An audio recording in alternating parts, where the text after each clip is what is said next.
Shalom, selamat pagi untuk kita semua Bapak Ibu dan jemaat yang dikasihi oleh Tuhan kita Yesus Kristus. Pada saat ini kita akan mendengarkan firman Tuhan yang menyapa hati kita di pagi hari. Namun sebelum kita dengar, kita satukan hati, kita berdoa.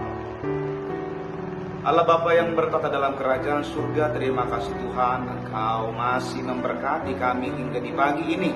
Kami merasakan sukacita baru dalam kehidupan kami, dan kami akan mengawali setiap aktivitas kami.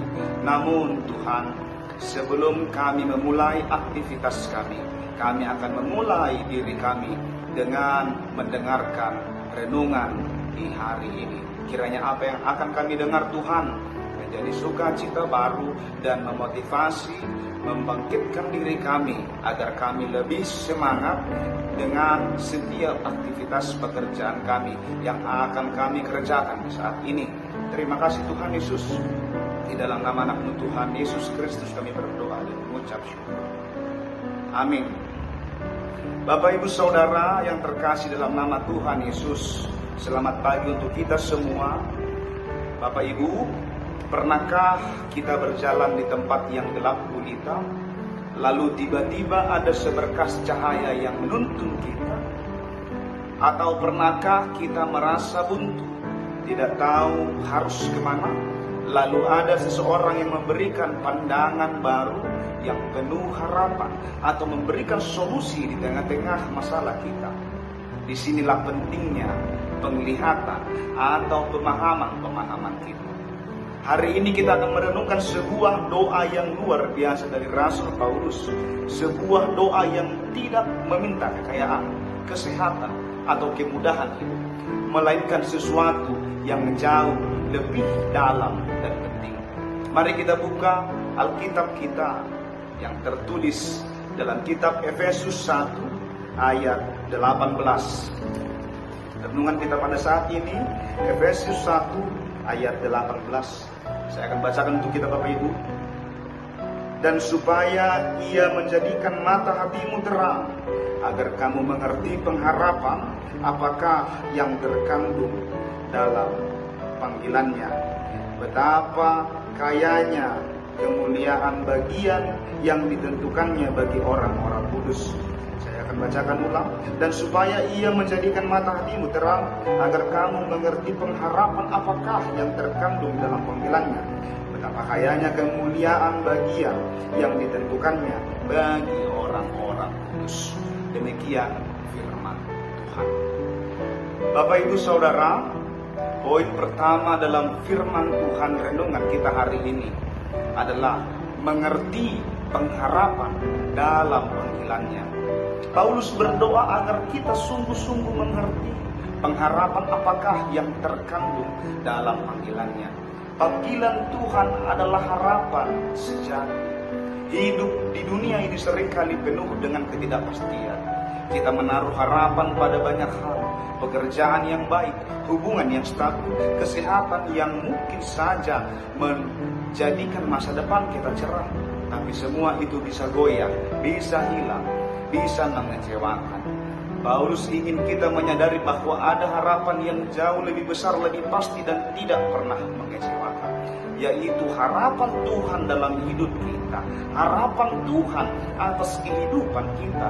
Maka Bapak Ibu Saudara, ketika Tuhan berharap agar kita menjadi seorang yang benar-benar sesuai dengan apa yang diperintahkannya, maka poin pertama ini, kita mengerti pengharapan dan panggilannya, dan kita menjadi apa yang Tuhan inginkan dalam hidup kita.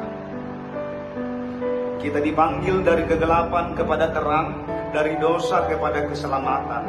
Ini adalah identitas kita yang baru.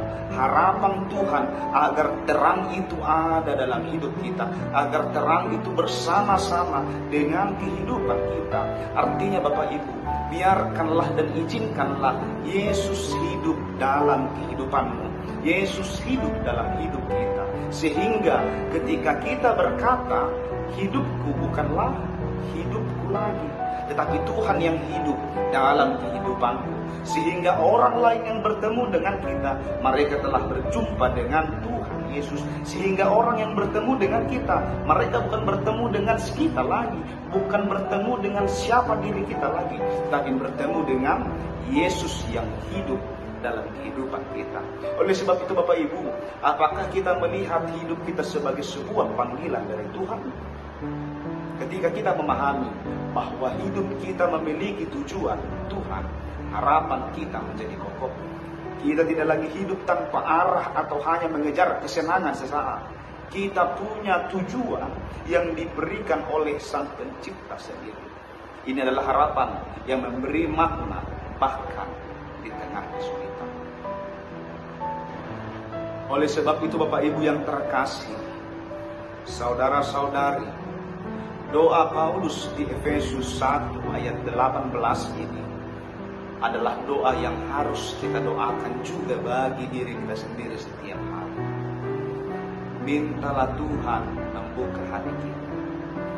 Mintalah Tuhan membuka mata hati kita. Sedangkan biasanya Bapak Ibu Saudara, kita selalu meminta kepada Tuhan apa yang kita inginkan, apa yang kita butuhkan, apa yang kita perlu. Sehingga ketika Tuhan tidak menjawab doa-doa kita, akhirnya kita kecewa. Akhirnya kita berkata, mengapa Tuhan tidak menjawab doa? Sehingga Bapak Ibu Saudara, mari kita ganti kacamata kita. Berdoa kepada Tuhan, ucapkanlah syukur atas apapun yang terjadi. Ucapkan syukur jika engkau punya motor sekarang, ucapkan terima kasih Tuhan, aku masih bisa mengendarai motor. Jika engkau punya mobil, ucapkan terima kasih Tuhan, aku bisa memiliki mobil. Jangan hanya minta-minta saja kepada Tuhan, akhirnya kita kecewa ketika Tuhan tidak mendengarkan doa kita. Padahal sangat jelas Bapak Ibu, 3 jawaban doa tentang kita. 3 jawaban Tuhan tentang doa-doa kita. Pertama, ya. Yang kedua, tidak. Yang ketiga, tunggu dulu. Oleh sebab itu Bapak Ibu, melalui perenungan doa-doa yang tersurat, yang tertulis dalam kitab Efesus 1 ayat 18. Ketika kita, mata hati kita diterangi oleh Roh Kudus, pandangan kita tentang hidup akan berubah. Kita akan berjalan dengan tujuan harapan yang kokoh dan kepastian akan apa yang Tuhan harapkan dalam hidup kita, memampukan kita untuk hidup berani bersuka cita dan memuliakan nama Tuhan di tengah segala keadaan.